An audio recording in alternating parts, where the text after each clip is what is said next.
Hello, hi, and howdy. Welcome to the 6th episode of English Out and About.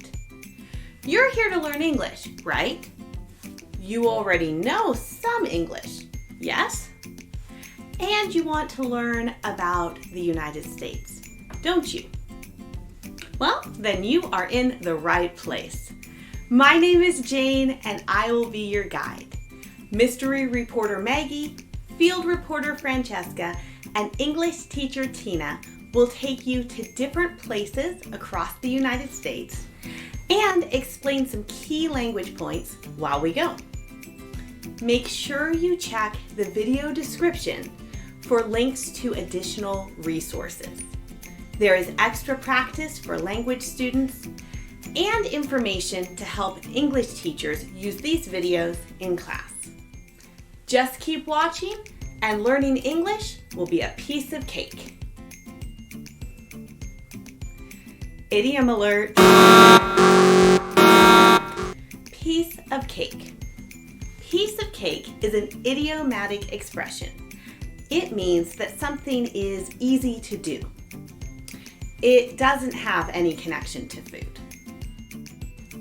Be on the lookout for piece of cake throughout today's episode. In today's episode, mystery reporter Maggie will take us out west to the state of Colorado. There we will learn about the ancient structures in Mesa Verde National Park. English teacher Tina will bring us today's language focus, which is how to form a tag question. And field reporter Francesca will share facts about the Navajo Nation, which is a Native American sovereign nation located a few hours from Mesa Verde National Park. First up, teacher Tina. You're ready for us, right? Okay, great. Over to you. Hi everyone, I'm teacher Tina. Welcome to today's show about using tag questions. Tag questions are used much more frequently in spoken English than in written English. But don't worry, by the end of this episode, there'll be a piece of cake. First, let's think about how to form a question. Do you know how to form a question in English? Let's start with 3 examples. Do you study English every day? Does she know where the store is? Do I need to bring my books? This is the standard way to form a question, and you've probably used this form a lot. But tag questions give us another option. Let's look at an example. Instead of saying, do you study English every day? In a tag question, you would say, you study English every day, right? She knows where the store is, right? I need to bring my books, don't I? These, my friends, are tag questions. To form a tag question, you take a statement and add words at the end of it to check if it's true or not. Let's go back and listen to Jane. You're here to learn English, right? You already know some English, yes? And you want to learn about the United States, don't you? We often use tag questions to confirm something we already know.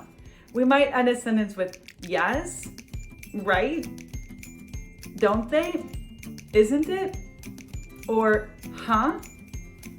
Let's practice. Add one of these endings onto each sentence in order to form a tag question.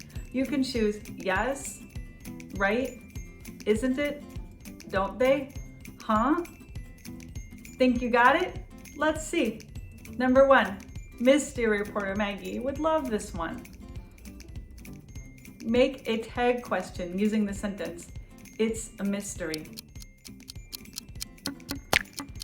Correct, it's a mystery, isn't it? Number 2, make a tag question using the sentence, we're lost. Correct, we're lost, yes? Number 3, make a tag question using the sentence, they look confused. Correct, they look confused, don't they? Well, That's all the time we have for now, but I'll be back later for some more practice. Back to you, Jane. Thank you, Teacher Tina. She was right, wasn't she? With a little practice, tag questions will be a piece of cake. And now we are going to hear from mystery reporter Maggie. As you listen, try to find the answers to these two comprehension questions. Who built the civilization that is now preserved in Mesa Verde National Park? What are some of the theories for why these people might have left the Mesa Verde area? You're going to remember those questions, right? Take it away, Maggie. Thank you, Jane, and welcome, mystery lovers. You know I love a mystery, among other things, including accessories. Today, my scarf is giving you a clue about where we will be going. Today, we are going to take a look at the cliff dwellings of Mesa Verde, Colorado. These are some of the best preserved and most famous cliff dwelling structures in North America. These sites, known as Balcony House, Cliff Palace, Long House, Spruce Tree House, and Step House, are currently preserved as part of the Mesa Verde National Park. In total, there are more than 4,700 archaeological sites protected within the national park. These are pretty amazing, aren't they? Mesa Verde was home to a group of people for over 700 years, from 550 AD to 1300 AD. We refer to these people as either the ancestral Puebloans or the Anasazi. Anasazi means the ancient one in the language of the nearby modern-day Navajo tribe. About 800 years ago, the Anasazi abandoned everything they had built and moved south into a different region. Why did they leave? That is the mystery, isn't it? Archaeologists believe the move may have been due to a shortage of food, drought, deforestation, and possibly conflict. Of course, many groups of people throughout history have moved for one reason or another. Sometimes a society moves to an area with better resources, right? Other times they move because of war or natural disaster, don't they? And some groups are forced to move by a government or outside force. Today, the Mesa Verde National Park draws over 1 million visitors each year. It is awe-inspiring to think how many people have lived on this land before us. The Anasazi may be gone, but it is important to remember that Indigenous people are not only a part of the U.S., they are alive and contributing to communities across the United States today. Here are some facts. According to the 2010 census, 5.2 million people identify as being Native American or Alaskan Native. There are 572 federally recognized tribes. Tribes that have their own land, called reservations, are self-governing autonomous nations.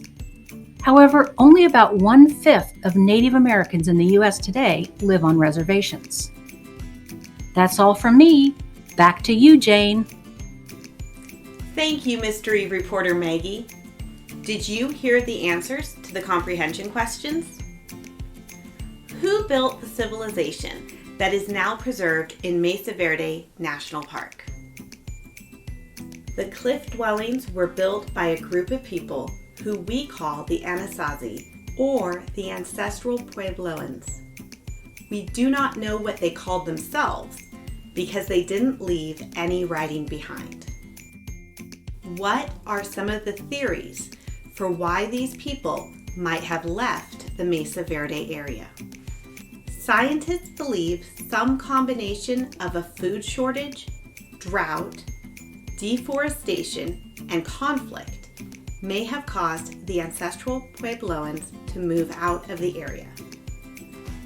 Now we are going to field reporter Francesca, who will tell us some facts about the Navajo Nation, which is located about 3 hours south of Mesa Verde National Park. Over to you, Francesca.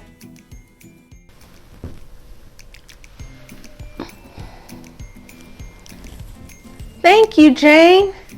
The Navajo Nation is the largest Native American tribe in the United States today.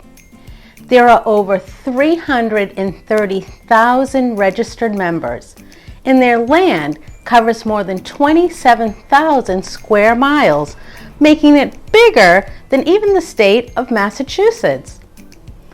The Navajo Nation is a sovereign Native American nation, which means that it has its own government and laws. For example, the Navajo Nation observes daylight savings time, even though the state of Arizona, where it is partially located, does not. So, for half the year, when you enter Navajo land, you change the time zones. The Navajo language is endangered, but officials and younger generations are working to keep it alive. Are you curious about what it sounds like? You can find free Navajo lessons on Duolingo. This is Field Reporter Francesca signing off for now. So long, farewell, and happy trails. And now back to English teacher Tina for some more practice. Hi everyone, welcome back. You're ready to ask some more tag questions, yes? First, let's review the tag questions used by mystery reporter Maggie in her report. You know I love a good mystery, right? Now, that is the mystery, isn't it? Other times they move because of war or natural disasters, don't they? Mystery reporter Maggie used 2 other tag questions in her report. Did you hear them? In these tag questions, Mystery Reporter Maggie used right, isn't it, don't they? Can you think of any other words that we could add to the end of sentences in order to make tag questions? Yes, right, or even huh? That's interesting, huh? Now it's your turn. I will show you a picture and a sentence. Let's see if you can write a tag question using the sentence. Are you ready? Let's go. I missed the train. I missed the train.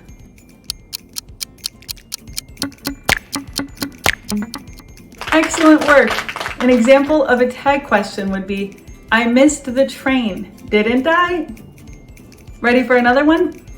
That's a tall building. That's a tall building.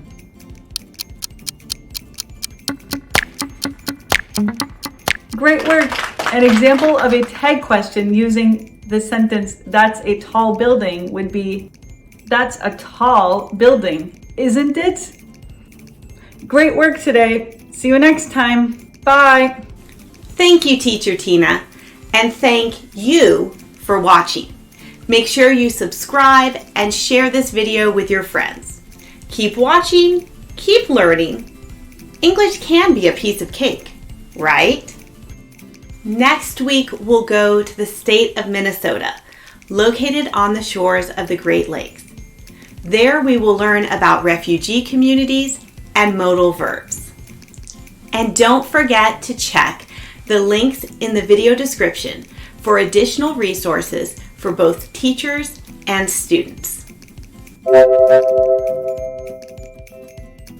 Now, before we go, in our last minute, we'll be looking at the states of Montana, Nebraska, Nevada, New Hampshire, and New Jersey. You're watching all the way to the end, right? That's how you'll learn the nicknames to all 50 states, isn't it? I bet you've had enough tag questions. Yes? See you next time.